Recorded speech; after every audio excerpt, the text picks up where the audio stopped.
Hi friends, கோவக்காய் பொரியல் எப்படி செய்யுதுன்னு பார்க்கலாமா?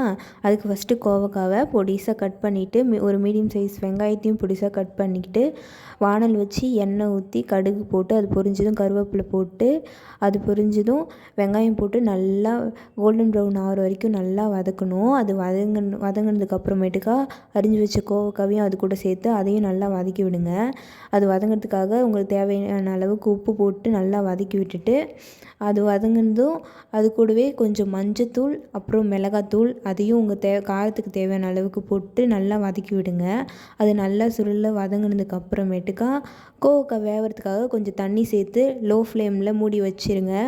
அது அது வெந்துட்டுருக்கட்டும். ஒரு மிக்ஸி ஜாரில் கொஞ்சம் சோம்பு அப்புறம் தேங்காய் ஒரு பச்சை மிளகாய் போட்டு நல்லா அரைச்சி வச்சுட்டு அதுக்குள்ளே கோவக்காவும் வெந்து வந்துடும். அது கூட இதை சேர்த்து நல்லா கிளறி விட்டுருங்க.